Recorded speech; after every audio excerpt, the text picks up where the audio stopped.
اللهم صل على محمد وعلى آل محمد كما صليت على إبراهيم وعلى آل إبراهيم إنك حميد مجيد. اللهم بارك على محمد وعلى آل محمد كما باركت على إبراهيم وعلى آل إبراهيم إنك حميد مجيد. یا الہی رحم کن بر ماہ یا الہی رحم کن بر ماہ عفو کن جملہ گناہ ماہ آج سے موہ جرم کردہ بسے نیست مارا غیر تو دیگر کسے گر بخانی وربرانی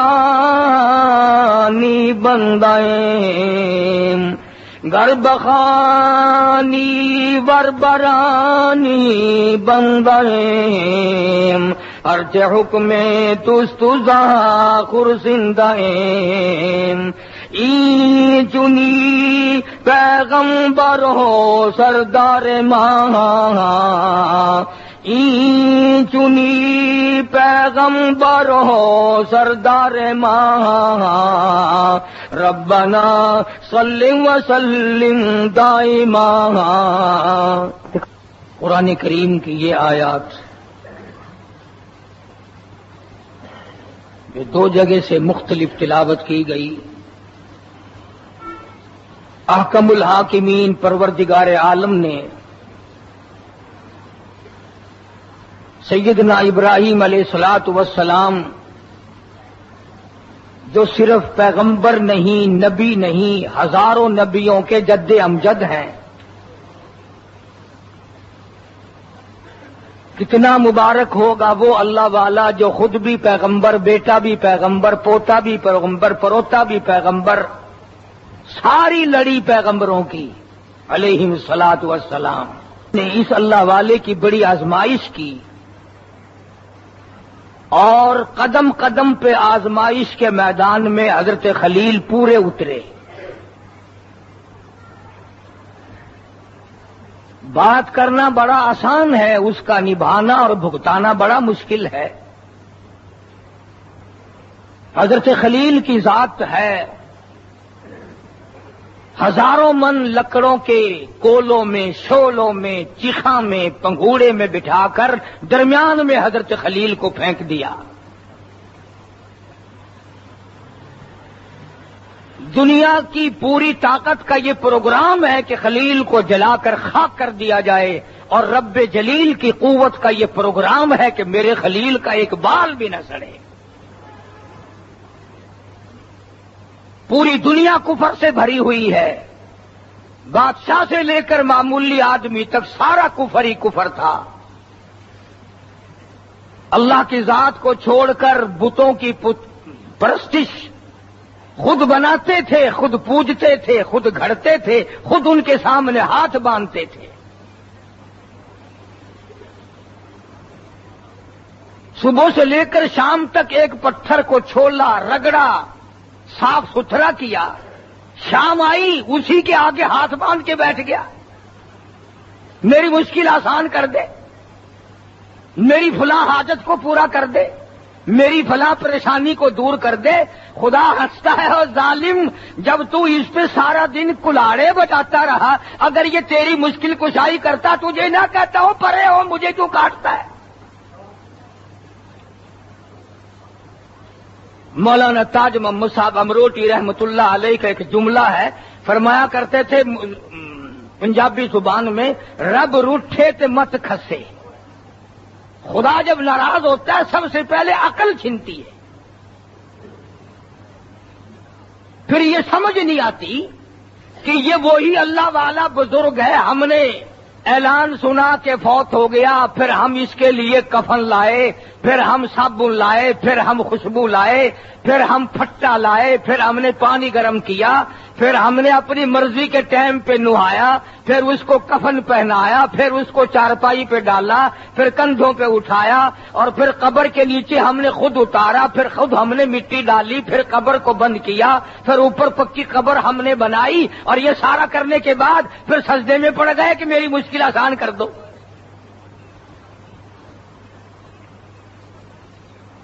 سیدنا ابراہیم علیہ الصلوۃ والسلام کو اسی شرکی کفری طاقت نے بڑا پریشان کیا۔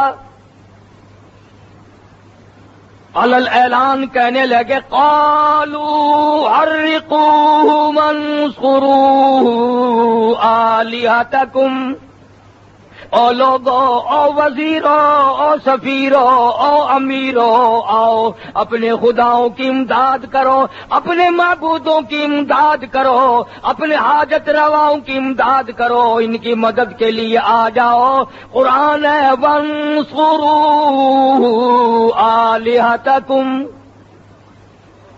آؤ اپنے خداؤں کی امداد کرو، ان کنتم فاعلین،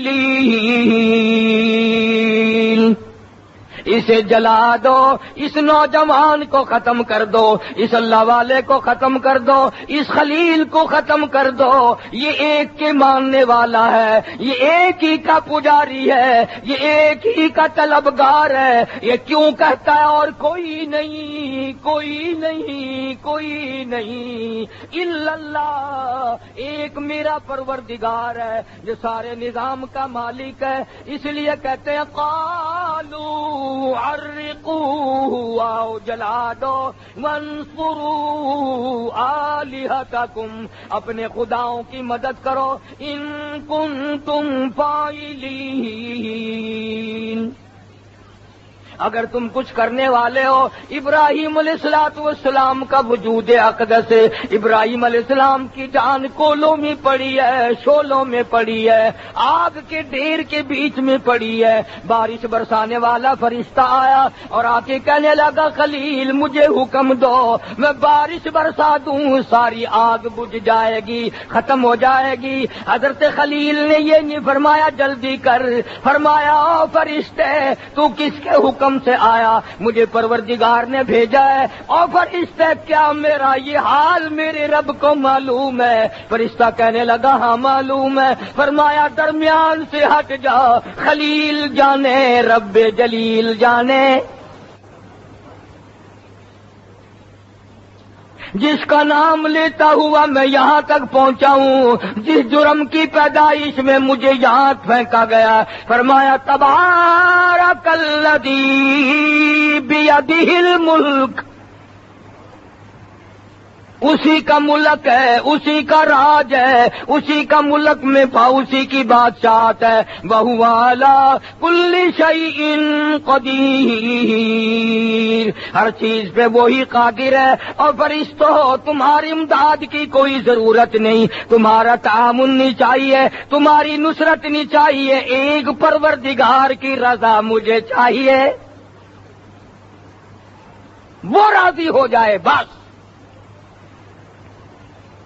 حضرت خلیل نے جب یہ فرمایا، پروردگار عالم نے وہیں سے آواز دے دی قلنا یا نار کونی بردا وسلاما علی ابراہیم، او آگ ٹھنڈی ہو جا، میرے خلیل پہ سلامتی کے ساتھ ٹھنڈی ہو جا۔ یہی ابراہیم علیہ الصلوۃ والسلام ہے، پروردگار عالم نے سیدہ ہاجرہ عطا فرما دی۔ چھوٹی سی بچی ہے، حضرت سارہ رضی اللہ تعالیٰ عنہا نے اپنے خامند حضرت خلیل کے ساتھ مائی ہاجرہ کا نکاح کر دیا۔ جوان ہوئی، اسماعیل علیہ السلام پیدا ہو گئے۔ دو بیٹے ہیں حضرت ابراہیم علیہ السلام کے، اسحاق علیہ السلام جن سے ہزاروں نبی پیدا ہوئے، اور دوسرے حضرت اسماعیل علیہ السلام جن کی آل میں سے حضرت محمد الرسول اللہ صلی اللہ تعالی علیہ وسلم کی ذات اقدس تشریف لائی۔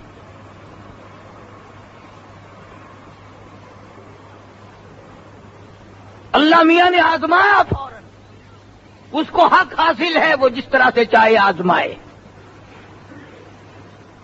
بے نیاز جو ٹھہرا، آواز آئی میرے خلیل، اس ہاجرہ کو بھی ساتھ لو، اس بچے کو گود میں لو، اور میرے بیت اللہ کی بنیاد میں ڈلواؤں گا، انہیں دونوں کو میدان میں چھوڑ کے آؤ۔ بند ہو گیا تھا۔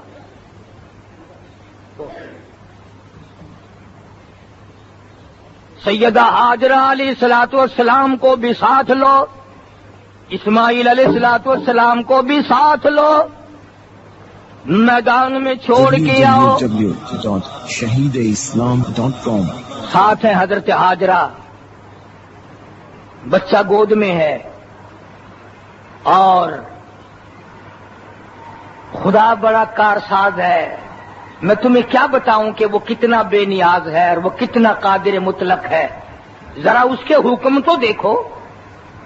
یوں فرمایا خلیل، یہ جو میری بندی ہاجرہ ہے، جب میدان میں چھوڑ کے چلو تو اس کو خدا حافظ کہنے کی تمہیں اجازت نہیں، یوں کہنے کی اجازت نہیں کہ میں تمہیں یہاں بٹھا کے جا رہا ہوں۔ بغیر بولے، بغیر کہے یہاں چھوڑ کے واپس ہو جاؤ۔ حضرت ہاجرہ گود میں لے کے اسماعیل علیہ السلام کو بیٹھ گئی، اور ابراہیم علیہ السلام واپس ہو لیے، تو پہلے تو سمجھی کہ شاید یہ کسی ضرورت کے لیے چلے ہوں گے، لیکن حضرت ابراہیم علیہ السلام دور پہنچ گئے۔ اب حضرت ہاجرہ کو خیال ہوا کہ یہ تو کہیں اور چلے ہیں۔ ذرا دماغ میں تصور تو بتاؤ، 100 میل میں کوئی آبادی نہیں، کوئی بستی نہیں، کوئی بندہ نہیں، کوئی چرندہ پرندہ نہیں، کچھ بھی نہیں۔ حضرت ہاجرہ نے آواز دی، ہے ابراہیم کہاں چلے؟ ابراہیم علیہ السلام نے مڑ کے نہ دیکھا، پھر آواز لگائی، او میرے ابراہیم کہاں چلے ہو، ذرا بتاؤ تو صحیح۔ مڑ کے نہیں دیکھتے۔ دل میں آیا کیا بات ہوئی، ناراض تو نہیں ہو گئے؟ عرب کی قداور مائی، تندرست مائی، پیغمبر کی گھر والی، اور ایک نبی کو گود میں لیے بیٹھی ہے۔ دوڑ لگائی حضرت ہاجرہ نے، اور دوڑ کر حضرت خلیل کا راستہ آ کے روک لیا، اور دامن پکڑ کے کہنے لگی، خدا کے لیے بتاؤ مجھے، میں جوان عورت ہوں، یہ تمہارا لخت جگر ہے، نور نظر ہے، کتنا خوبصورت بچہ ہے، یہاں پرندہ کوئی نہیں، چرندہ کوئی نہیں، آدمی کوئی نہیں، آبادی کوئی نہیں، ہمیں یہاں کیوں چھوڑ کے چلے ہو؟ اور اللہ پاک کا حکم ہے میری خلیل، خبردار میری اجازت کے بغیر زبان کو حرکت نہیں دینی۔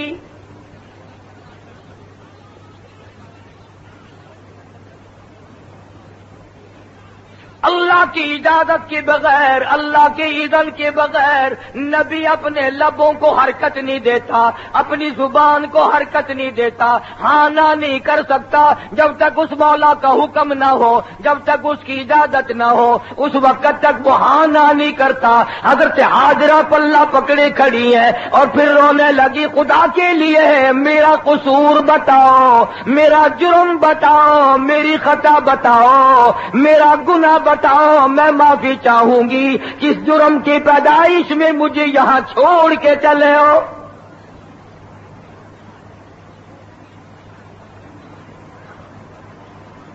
حضرت ہاجرہ سوچتی ہیں کمال ہی ہو گیا، بولتے بھی نہیں،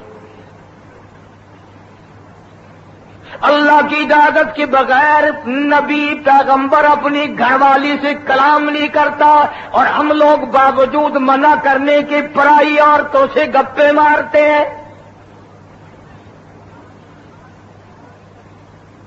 حضرت سیدہ ہاجرہ نے پوچھا، او خلیل، کہیں اس پروردگار کا یوں حکم تو نہیں اب بتاؤ، حکم بھی ہے اور بیوی پوچھ رہی ہے، ایمانداری سے بتاؤ، مسجد میں بیٹھے ہو، باوضو ہو، ہاں کہنے میں کیا حرج تھا؟ اگر خلیل ہاں کہہ دیتے ہیں اس میں کیا حرج ہے؟ اندازہ لگاؤ اللہ کی حضور میں نبی، پیغمبر، رسول کتنے اس کے در کے محتاج ہیں، اس کی اجازت کے بغیر نبی ہاں نہیں کہتا۔ خدا کی ذات ہماری سمجھ میں ہی نہیں آئی آج تک، موت کے وقت تو وہ خود ہی سمجھا دے گا، جب لگے گا نا موت کا جھٹکا پھر تو خدائی سمجھ میں ہماری ضرور آ جائے گی، لیکن اس وقت سمجھ میں آنے سے بنے گا کچھ نہیں، بنے گا کچھ نہیں اس وقت سمجھ میں آنے سے۔ حضرت حاجرہ نے پھر کہا خلیل کہیں اس پروردگار کا یوں حکم تو نہیں، نبی کسی بھی ظلم نہیں کرتا، نبی کسی کو ستاتا نہیں، نبی کسی کو پریشان نہیں کرتا، کیا بات ہے، کہیں اس کا یوں حکم تو نہیں؟ حضرت خلیل کے منہ میں زبان بھی ہے لیکن ذرا سا سر کا اشارہ کیا، ہاں یوں بس۔ اب چاہیے تو یہ تھا کہ حضرت حاجرہ وہیں بیٹھ جاتی، دھاڑ دھاڑ کرتی، ہائے مر گئی، ہائے مر گئی، میرا تیری ساتھ نکاح نہ ہوتا، میں تیرے نال نکاح نہ پاواں، ہاں کیا میں خرچہ تیرے نال ہو کے، بال میری گود وچ ہے، این کو تو گھن ونج اپنے کو، اے میرے متھے کیوں مریندے ہو؟ کمال ہے حضرت حاجرہ کی، اللہ تعالیٰ کی کروڑ رحمت نازل ہو سیدہ حاجرہ کی قبر مبارک پہ آمین کہو۔ اور خدا کی رضا جوئی ہو تو ایسی ہو، خدا کو خوش کرنا ہو تو ایسا ہو، خدا کو ماننا ہو تو ایسا ہو۔ جہاں کھڑی تھی یہاں نہیں بیٹھی، بلکہ پیروں کے نشان تھے نا، جہاں حضرت خلیل پہلے بٹھا کے آئے تھے دوڑ کے گئی اور وہیں جا کے بیٹھی اور کہنے لگی خلیل پھر چلے جاؤ، میں جانوں رب جلیل جانے۔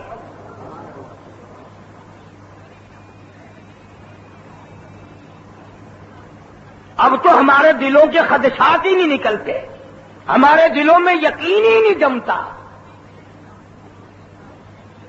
وہ یقین جو ہم پیغمبروں کو ہوتا ہے وہ ہمیں کہاں نصیب ہو سکتا ہے؟ جو حضرات صحابہ کرام رضوان اللہ تعالی علیہ مجمعین کی جماعت کو اللہ پاک نے یقین بخشا، وہ ہمیں کہاں مل سکتا ہے؟ ہمارا تو آدھا تیتر ہے، آدھا بٹیر ہے، صبح کچھ ہے، شام کو کچھ ہے، کچھ چھیڑ رہا ہے۔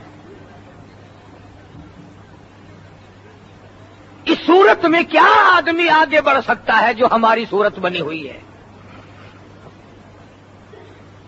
وہ کون سی صورت ہوگی جو ہم لوگ آگے بڑھ کر کے نکلیں گے؟ سیدہ حاجرہ علیہ الصلاۃ والسلام وہیں جا بیٹھی جہاں حضرت خلیل بٹھا کے آئے تھے، تھوڑی سی کھجوریں ہیں، تھوڑا سا پانی ہے، گود میں لخت جگر کو لیے بیٹھی ہیں، اپنی اللہ اللہ کر رہی ہیں۔ آج اللہ اللہ کرنے کا چسکا نہیں، کون اللہ اللہ کرے؟ جوانی میں فرصت نہیں ہے، بڑھیپے میں ویسے نہیں اٹھا جاتا، وضو کرنے کی ہمت نہیں رہتی، قبر میں اللہ اللہ کرنے کون دے گا؟ بچپن ویسے کھیل کی نظر ہو گیا، جوانی بدماشیوں میں کٹ جاتی ہے، ویسے بکواسات میں ختم ہو جاتا ہے۔ اسی کو مجذوب کہتا ہے، جو کھیلوں میں تو نے، جو کھیلوں میں تو نے لڑک پن گوایا، تو بدمستیوں میں جوانی گوائی، جو اب غفلتوں میں بوڑھے پا گوایا، تو بس یہ سمجھ زندگانی گوائی۔ بچپن کھیل کی نظر ہو گیا، کھیل میں چلا گیا، کوئی بات نہیں، بچہ گالیاں بکتا ہے تو کیا ہوا، کنجریوں کے گیت گاتا ہے تو کیا ہوا، بڑوں کی بے ادبی کرتا ہے تو کیا ہوا، ماں باپ کی بے عزتی کرتا ہے تو کیا ہوا، ابھی بچپن ہے، جوانی کا نشے میں کٹ گئی، بڑھیپے میں ویسے کچھ نہیں بل پڑتا، نتیجہ یہ مرتے وقت ایمان کی رتی پول پلے موجود نہیں۔ کون اللہ اللہ کرے؟ اتنی اللہ اللہ کیا کرتے تھے عورت مرد. ایک مائی بیت اللہ کا طواف کر رہی ہے, اللہ کے گھر کا چکر لگا رہی ہے اور کہتی ہے مولا اس محبت کی قسم جو تجھے میری ساتھ ہے. کسی سننے والے نے کہا لڑکی ایسا مت کہو. کہنے لگی کیوں؟ کہ تجھے خدا سے محبت ہونی چاہیے. وہ کہنے لگی اگر اس کو مجھ سے محبت نہ ہوتی تو دنیا ساری سوچتی ہے میں جا کر خدا کا نام لیتی ہوں, مجھے یہ توفیق ملتی ہی نہ.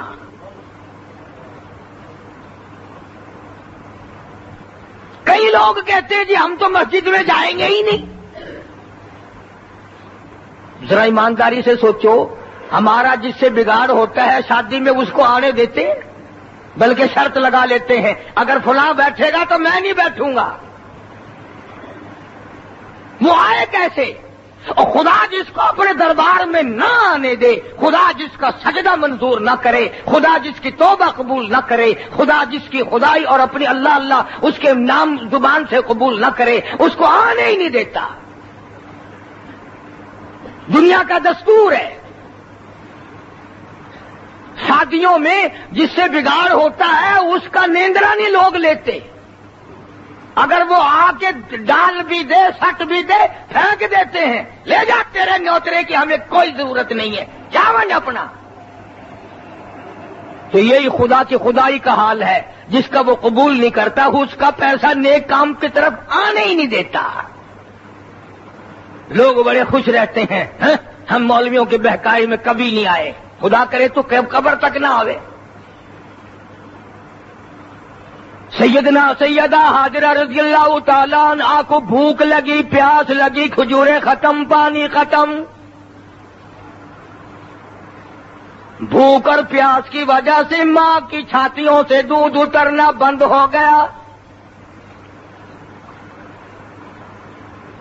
اتنی لمبی زبان اسماعیل علیہ السلام نے نکال دی. بھوک اور پیاس کی وجہ سے بےتاب ہو گئے, ایڑیاں رگڑنے لگے ماں کی گود میں. اماں کا دل دکھنے لگا, الہی اب میں کیا کروں. دو پتھر کھڑے کیے, ایک اوپر رکھ کے ذرا سی چھاؤں بنائی, نیچے اسماعیل علیہ السلام کو لٹا دیا. اور پھر قرآن کریم کہتا ہے, اللہ فرماتے ہیں میری رحمت کی طلب میں, میری برکت کی طلب میں, میری جستجو میں, ان الصفا والمروۃ من شعائر اللہ.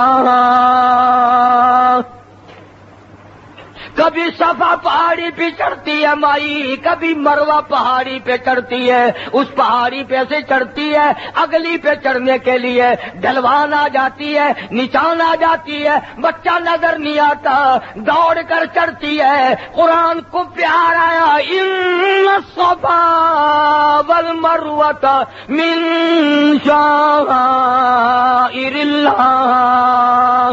میری بندی حضرت حاجرہ کبھی صفا پہاڑی پہ چڑھتی تھی, کبھی مروہ پہاڑی پہ چڑھتی تھی. فمن حج البیت او اعتمر فلا جناح علیہ ان یطوف بہما ومن تطوع خیرا فإن اللہ شاکر علیم. او حج کرنے والوں, عمرہ کرنے والوں, میرے گھر کا طواف کرنے والوں, اور لوگوں میرا اعلان سنو, خدا کا اعلان سنو, خدا کا پیغام سنو. فرمایا لوگوں آئندہ چلنے کے بعد چاہے اسماعیل علیہ السلام کیوں نہ ہو, چاہے یعقوب علیہ السلام کیوں نہ ہو, یوسف علیہ السلام کیوں نہ ہو, اسحاق علیہ السلام کیوں نہ ہو, ایوب علیہ السلام کیوں نہ ہو, موسیٰ کلیم اللہ کیوں نہ ہو, عیسیٰ روح اللہ کیوں نہ ہو, الیاس علیہ السلام کیوں نہ ہو, کوئی بڑے سے بڑا رسول ہو, بڑے سے بڑا پیغمبر ہو, صحابہ میں ابو بکر صدیق جیسا کیوں نہ ہو, فاروق اعظم جیسا کیوں نہ ہو, عثمان ذی النورین جیسا کیوں نہ ہو, علی مرتضی جیسا کیوں نہ ہو, سیدنا حسن حسین جیسا کیوں نہ ہو, میرے نبی کی لخت جگر فاطمہ جیسی کیوں نہ ہو, عائشہ صدیقہ جیسی کیوں نہ ہو, ابدال کیوں نہ ہو, غوث کیوں نہ ہو, قطب کیوں نہ ہو, امت کے لیے قانون بنا دیا، اصول بنا دیا، ضابطہ بنا دیا، طریقہ بنا دیا۔ ہاجرہ ہمیں تو نے مجھ پر توکل کر لیا، سارا جنگل تو اکیلی میرے نام پہ بیٹھ گئی، تیرا معصوم بچہ اتنی زبان نکال بیٹھا، تو نے پھر بھی میرا ہی نام لے کر تلاش کرتی پھری۔ چکر لگایا نا تو کانوں میں کہیں سے آواز آئی، اب حضرت ہاجرہ کے آنسو آ گئے اور فرمانے لگی میں نے آواز سن لی، اگر میرا لختے جگر چل بسا پھر میں تیری امداد کا کیا کروں گی؟ آ کے کیا دیکھتی ہیں؟ اسماعیل علیہ السلام نے روتے ہوئے وہ جو زمین میں ایڑیاں رگڑی، یہاں سے زمزم کا چشمہ جاری ہو گیا۔ یہ پانی پیو جو بھوک کا بھی کام دے گا، پیاس کا بھی کام دے گا۔ یہاں دیکھ لو ہر دوسرے مہینے ساڈا نلکا خراب ہے جی، اگو مستری آندا جی خراب تو ہونا تھی، اب پانی تلے لہوینن۔ زمین کے نیچے پانی کی انتہا نہیں، پانی نیچے اتر گئے، آخر پانی نلکے کامیاب نہیں، ٹیوب ویل جواب دے گئے۔ کتنے ہزار سال کا عرصہ گزر گیا، 4 ٹیوب ویل 24 گھنٹے چلتے ہیں، پوری دنیا میں زمزم جاتا ہے، پوری دنیا وہاں پیتی ہے، آج تک زمزم کے پانی کے رنگت میں، ذائقے میں، برکت میں کوئی فرق نہیں آیا۔ اللہ سب کو نصیب فرمائے۔ اور سچی پوچھو نا، شہر بدل گیا، بازار بدل گئے، راستے بدل گئے، اونٹوں کے بجائے گاڑیاں آ گئیں، ہوائی جہاز آ گئے، سب کچھ بدل گیا، سب کچھ بدل گیا، اگر نہیں بدلا تو زمزم کا پانی نہیں بدلا۔ بیان ہی وہی پانی جو اسماعیل علیہ السلام کی نرم و نازک ایڑیوں سے نکلا تھا، وہی پانی آج موجود ہے۔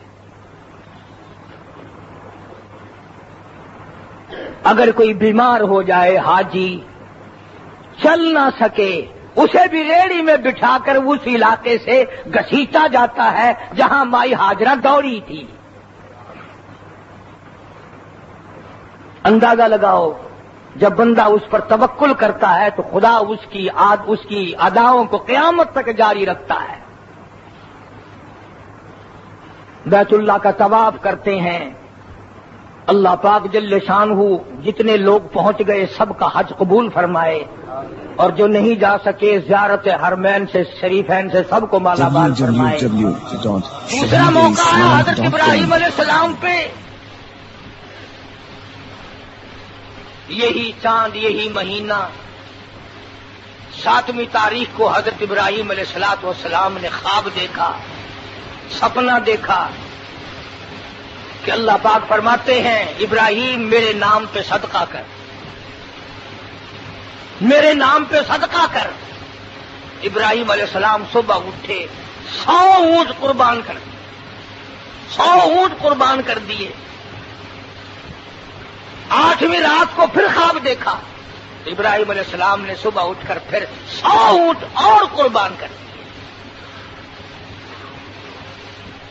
کئیوں کو تو یہ بات سن کر بخار چڑھ رہا ہوگا کہ یار ہر روز کے 100 اونٹ قربان کر دیتا تھا، وہ پیغمبروں کا جد امجد ہے، ہزاروں نبیوں کا باپ ہے، کہ میرے تیرے جیسا تھا وہ؟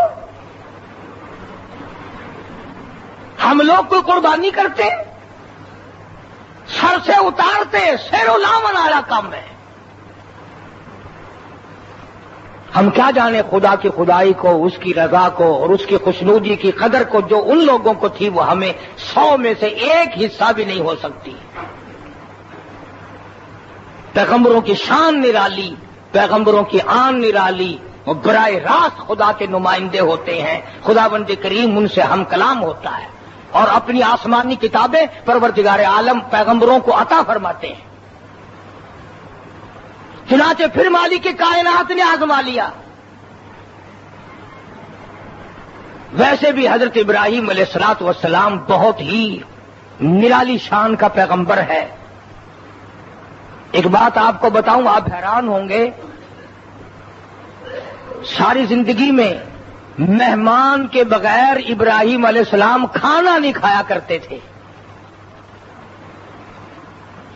5-5 7-7 10-10 میل میں تلاش کر کر کے مسافر پکڑ کے لایا کرتے تھے. مہمان کے ساتھ کھانا کھاتے تھے. ایک ہم ہیں، اگر دکان پہ خوہ پہ پتہ چلے نا کہ تیرا فلانا رشتہ دار آ رہا ہے، بخار چڑھ جاتا ہے پہلے شروع ہو جاتا ہے بخار. مہمان نوازی کرنا سنت تھا، ہمارے لیے پھانسی بن گئی، پریشانی کا ذریعہ بن گیا، عادت نہیں.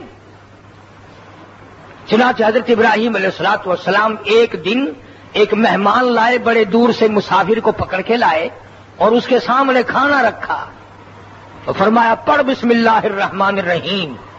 وہ کہنے لگا میں تو اس نام کا منکر ہوں، میں تو خدا کے نام کا ہی منکر ہوں. اٹھا تھا. پھر ابراہیم علیہ الصلوۃ والسلام کو غصہ آیا کہ میرے خدا کے نام کا منکر ہے، جا دفع ہو جائے یہاں سے، چلا جا اٹھ کے یہاں سے. وہ چلا گیا. اللہ پاک کی طرف سے زجر آئی، میرے خلیل مجھے بھی تو پتا ہے کہ یہ میرے نام کا منکر ہے، بڈھا ہو گیا یا اس کی اتنی عمر ہو گئی، اس سے قسم دے کے تو پوچھو اس کو میں نے کبھی بھوکا رکھا؟ مجھے بھی تو معلوم ہے کہ یہ میرے نام کا منکر ہے، اچھی طرح جانتا ہوں. میں نے ساری زندگی میں اسے بھوکا کبھی نہیں سلایا، تیرے دسترخوان پہ ایک دن آیا دھکا دے دیا. کیوں دھکا دیا تم نے؟ اسی کو کہتا کیا آواز آئی، بس اٹھا کر رکھ اپنا دسترخوان تو، اور ہے نہیں میرے بندوں کا رحمان تو. اپنا دسترخوان لپیٹ کے رکھ دے، جا مہمانوں کو تلاش کرتا نہ آئندہ پھرنا. تو نے میرے ایک بندے کو کیوں دھکا دیا؟ میں بھی تو جانتا ہوں وہ میرے نام کا منکر ہے.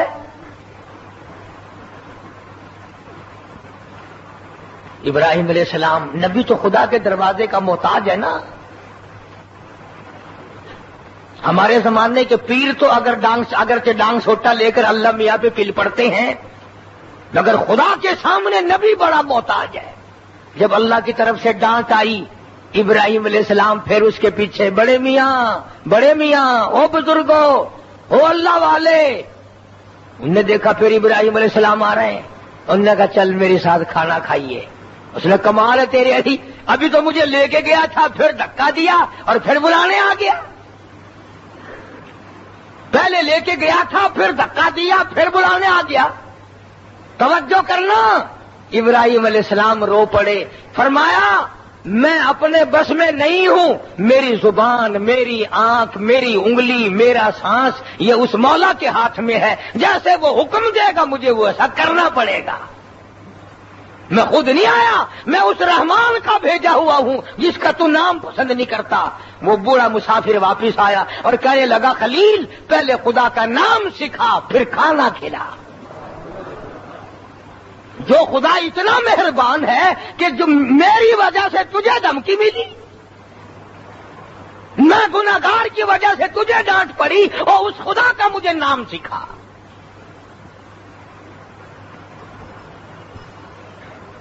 وہ اس زمانے کا کافر تھا پھر بھی سمجھدار تھا.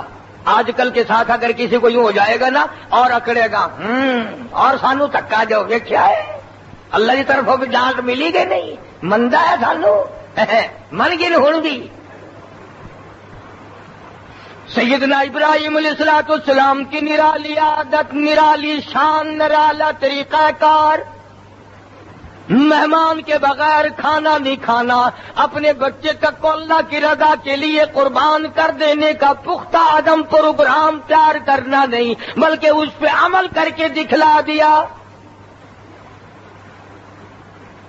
کئی اللہ والے اسی قسم کے گزرے ہیں جنہوں نے اپنی آن اپنی شان مٹا کے رکھ دی. شیخ العرب والعجم حضرت مولانا سید حسین احمد صاحب مدنی سب کہہ دو رحمت اللہ علیہ، میں نے 1-2 دن نہیں کئی مہینوں حضرت کے دسترخوان پہ 500 400 روزانہ کا مہمان دیکھا، 200 250 300 روزانہ کا مہمان.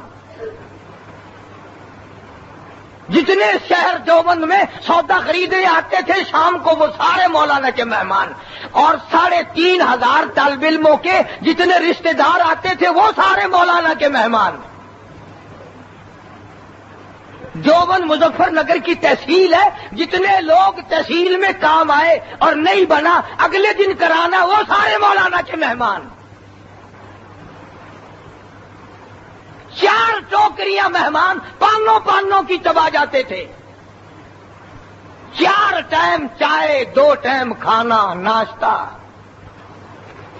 اور حضرت شیخ الاسلام رحمت اللہ علیہ سارے مہمانوں کے ساتھ بیٹھتے ہیں، شریک ہوتے ہیں. کیوں نہ ہو، خدا کی قسم یہ وہ برکتوں والا جوان ہے جس کو اللہ پاک نے 16 برس اپنے محبوب کے روزے پہ بٹھا کر اپنے محبوب کی حدیث پاک پڑھوائی. 70,000 شاگرد مولانا حسین احمد مدنی کا عرب میں ہے،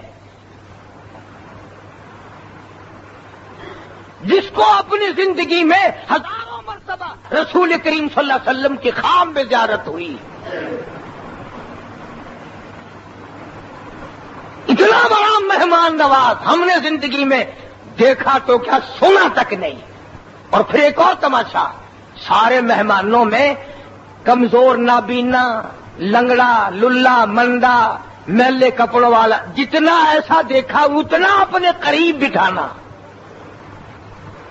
اتنا ہی اپنے قریب بٹھانا، خود اس کے ہاتھ پہ روٹی رکھنی، خود سالن آگے بار بار بتانا. یہی وجہ تھی کہ ان لوگوں نے انگریز جیسے ظالم کے سامنے آنکھ میں آنکھ ڈال کر وہ اس کے ناک میں دم کیا. ہندوستان کی سرزمین، بر صغیر پاکستان ہندوستان کی سرزمین چھوڑنے پر مجبور کیا ان اللہ والوں نے انگریز لانتی کو. اتنا وفادار جوان قید 4 سال کی استاد کی ہوئی، اور مولانا مدنی نے استاد کی خدمت کی وجہ سے اپنے آپ کو بھی 4 سال جیل میں ہی رکھا. تو اگر استاد کو جیل چلا جائے زیادہ کو زیادہ امداد کیا کرے سو، استاد جی تساں غلطی کیتی ہے، ایمان نال یہ جو کام نہیں کرنا چاہیے تو ہم کو کیا پئیے، تو سمجھتے اللہ اللہ کرو. ہتھوں اوندا کیتا کریتا جیڑا ہے نا، اوندا جڑے ویلے تے بیڑا نہ پڑ ونجے ول مردے نہیں.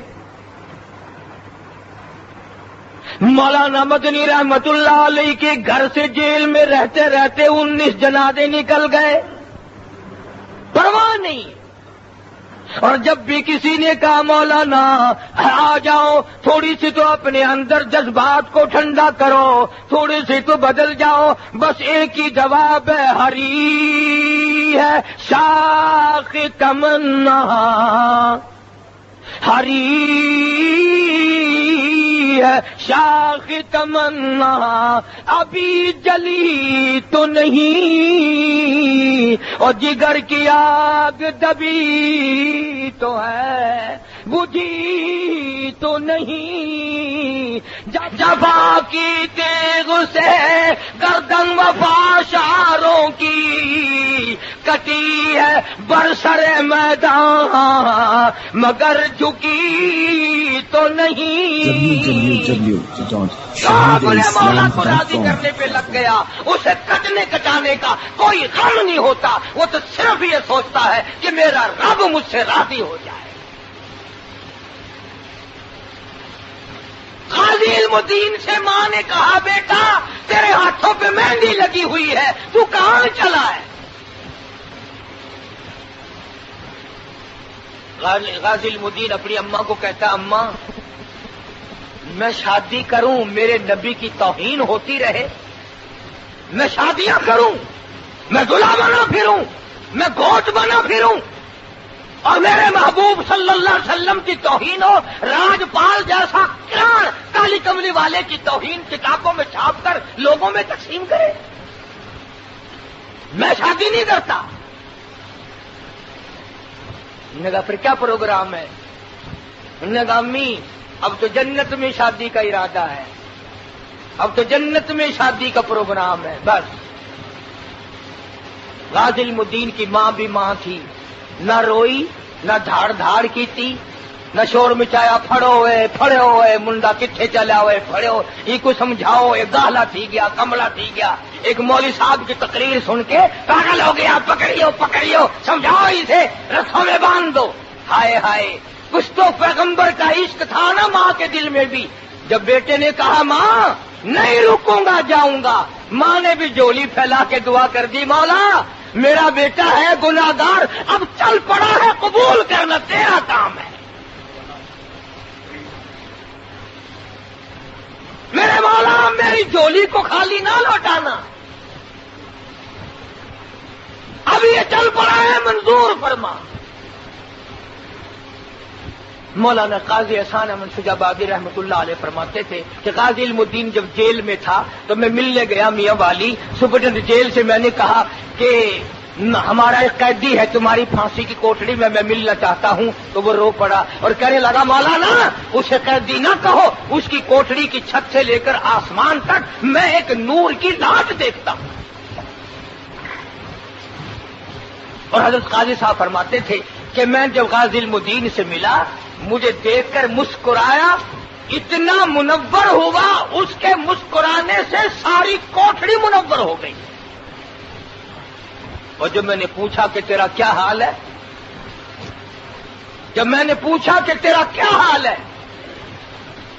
تو کہنے لگا قاضی صاحب اگر میں اپنا حال آپ کو بتا دوں تو دنیا میں کوئی رہنا پسند ہی نہیں کرے گا۔ اس نے کہا کیوں کیا حال ہے؟ کہنے لگا جب سے اس کوٹڑی میں آیا ہوں اپنے محبوب کی عزت کے لیے ہر رات میں سرکار مدینہ سب کہہ دو صلی اللہ علیہ وسلم کا دیدار کرتا ہوں، ہر رات مجھے اپنے آقا مولا صلی اللہ علیہ وسلم کی زیارت ہوتی ہے اور منتظر ہوں اس گھڑی کا۔ کس کا؟ کہتا کے لیے پھرتی ہے بلبل، لیے پھرتی ہے بلبل چونچ میں گل، اور ڈھونڈتی ہے شہید ناز کی تربت کہاں ہے، میں منتظر ہوں کب پھانسی لگوں، کب جنت میں میرا ڈیرا بن جائے۔ قربانی کے اوپر بات کر رہا تھا۔ عرض کرنے کا مقصد یہ ابراہیم علیہ الصلوۃ والسلام سے اللہ پاک نے یہ سپنے میں حکم، وہی ہوتی نبی کا خواب بھی، فرمایا میری راہ پر وہ چیز قربان کر جو دنیا میں تجھے سب سے زیادہ محبوب ہو۔ تو سمجھ گئے کہ اسماعیل علیہ السلام کی قربانی مانگی، تو صبح اٹھ کر اس کا پروگرام بنایا۔ 10ویں تاریخ تھی، قرآن کریم نے تفصیل سے اس واقعے کو ذکر فرمایا، انشاءاللہ عید کے موقع پر وہ تفصیل سے میں بھی سنا دوں گا۔ قرآن کریم یعنی ابراہیم علیہ السلام نے اپنے بیٹے اسماعیل علیہ السلام سے جو مشورہ کیا، صلاح لی، بیٹا باپ بیٹھے ہیں پہاڑی پہ اور دونوں نے جو مشورہ کیا، سوال جواب کیے، اللہ کو اس پر اتنا پیار آیا قرآن میں نقل کر دیے، قرآن کریم میں نقل فرما دیا، باپ کی گفتگو بھی بیٹے کی گفتگو بھی۔ اس لیے بڑا عظیم کارنامہ ہے، اور حضرت ابراہیم علیہ السلام کے قربانی والے کارنامے کو اتنی مقبولیت عامہ فرمائی، قیامت تک کے لیے اس کو جاری ساری کر دیا کہ میرے خلیل امت محمد عربی صلی اللہ علیہ وسلم پر یہ واجب ہے کہ قیامت تک وہ قربانی کرے۔ اور یہ جانور جو قربانی میں کیے جاتے ہیں وہ جانور قربان کریں گے، وہ دمبے اور بکرے قربان کریں گے، وہ گائے اور بھینس قربان کریں گے، وہ اونٹ قربان کریں گے۔ اللہ پاک نے وعدہ فرمایا میرے خلیل مجھے اپنی کبریائی کی قسم وہ جانور قربان کریں گے، میں ان کو ثواب ایسا ہی دوں گا جیسے اپنے بیٹے کو میرے نام پہ قربان کر دیا۔ اور جتنے بھی قربانی والے جانور کے بدن پہ بال ہوں گے، ایک ایک بال کے بدلے میں ایک ایک نیکی لکھ دوں گا۔ خون زمین پہ گرنے سے پہلے ہی قبول کر لوں گا. کیا خدا کی ہم لوگوں پہ مہربانی ہے. ہم لوگ تو ایک قربانی مشکل سے، وہ بھی پڑوسیوں کے تاننے سے بچنے کے لیے، کوئی یہ نہ کہے کہ اب کہ ان کا کام ڈھیلا ہے، قربانی نہیں ہوئی. اللہ کو راضی کرنے کے لیے تو 100 میں سے 10 ہی کرتے ہوں گے. جس نبی کے ہم امتی ہیں، سرکار مدینہ سب کہہ دو صلی اللہ علیہ وسلم، ہر سال قربانی کرتے تھے. جتنے سال کی آپ کی عمر مبارک ہوتی تھی اتنے ہی اونٹ ذبح فرماتے تھے. اور کتنے ہی اونٹ فرماتے تھے یہ میری ساری امت کی طرف سے میں کرتا ہوں.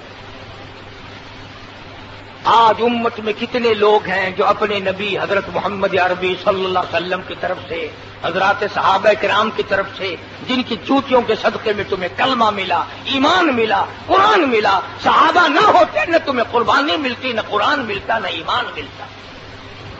ان کی طرف سے تو یہ ساری چیزیں اب تو قصے ہیں، کہانیاں ہیں، خواب ہیں. یہ اب کون ان چیزوں کو جانے.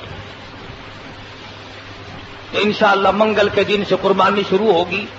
پیر کے دن سے، پیر کا دن 9ویں کی صبح کی تاریخ سے، فجر کی نماز کے بعد سے تکبیرات تشریق کے نام سے اللہ اکبر اللہ اکبر، لا الہ الا اللہ واللہ اکبر اللہ اکبر وللہ الحمد، ہر مرد عورت بالغ پر یہ پڑھنا فرض واجب ہے.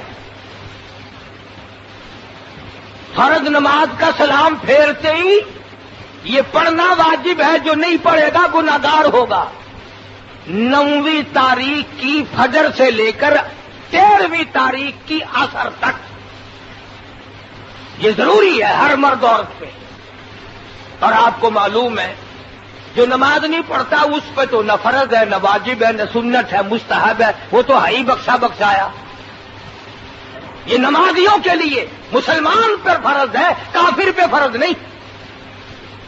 مسلمان پہ نماز بھی فرض ہے، یہ تکبیر بھی فرض ہے. عورت آہستہ پڑھے، مرد زور سے پڑھے. کافر پہ فرض نہیں ہے. قربانی نماز عید کے بعد کرنا لازمی ہے. اگر ایسی جگہ کوئی قربانی کرے جہاں عید کی نماز نہیں ہوتی، دیہات میں آفتاب کھلا اور دن چڑھ جانے کے بعد بھی کی جا سکتی ہے. لیکن جہاں قربانی کر رہے ہوں جب عید کی نماز پڑھی جا چکے اس کے بعد قربانی کرنی چاہیے، پہلے قربانی کرنا جائز نہیں. اسی طرح رات کے اندھیرے میں قربانی کرنا جائز نہیں. اور قربانی کے ثواب میں کوئی فرق نہیں پڑتا، پہلا دن، دوسرا دن، تیسرے دن، تینوں دن مکمل ہیں قربانی کے. اس لیے قصائیوں کے پیچھے بھاگے بھاگے پھرنا، ان کی منت کرنا، ان کو جانور سے زیادہ پیسے دینا اور پریشان ہونا، اس کی کوئی ضرورت نہیں. خدا عالم الغیب ہے، وہ جانتا تھا کہ قیامت کے قریب مسلمان زیادہ ہو جائیں گے، قربانیاں بہت ہوں گی، قصائیوں کا تار بیٹھ جائے گا. اس لیے مالک نے 3 دن کر دیے. اگر ایک دن ہوتا تو 3000 کی بیڑی قصائی 4000 میں بلا کے نہ دیتے. اس نے اسی لیے تو 3 دن رکھ دیے نا کہ پہلے دن اگر موقع نہیں لگا تو دوسرے دن کرو، تیسرے دن کرو. میں منظوری میں کوئی فرق نہیں رکھتا.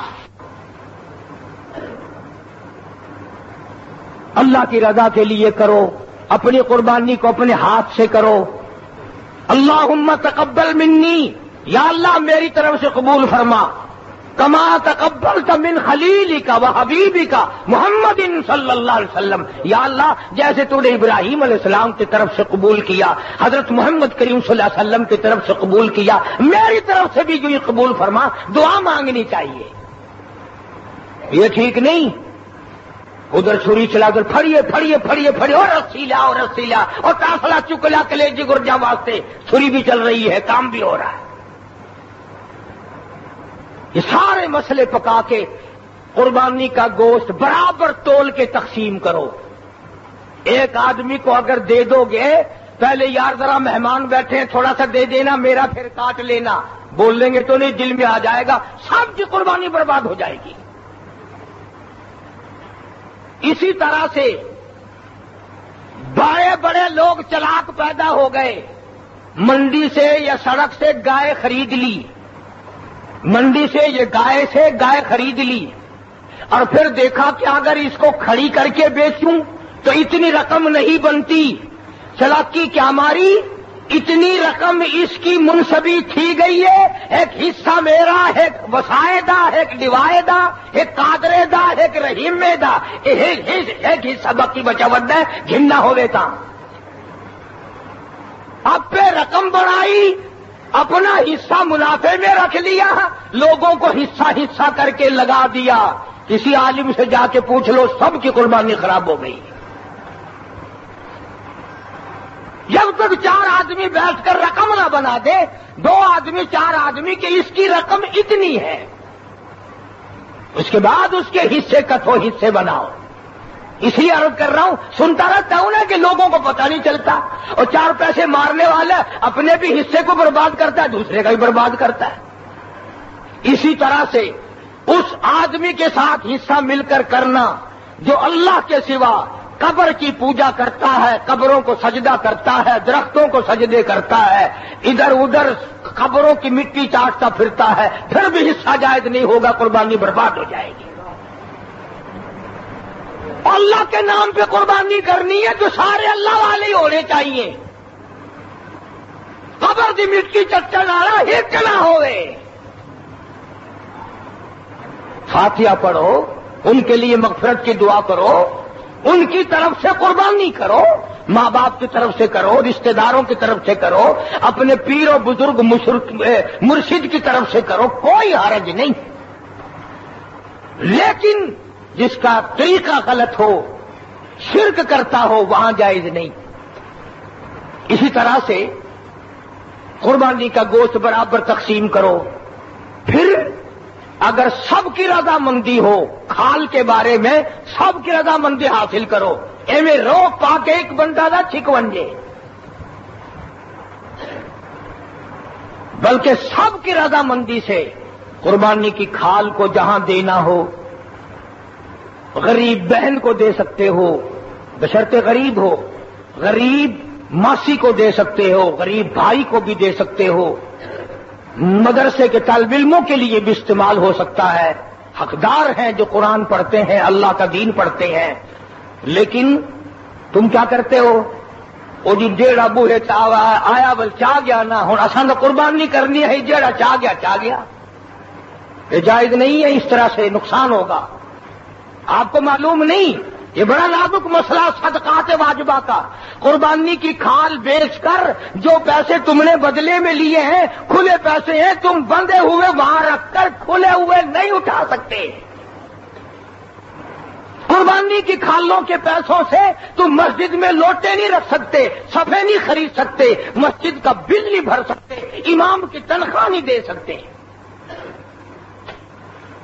کنواں نہیں بنا سکتے، سرائے نہیں بنا سکتے۔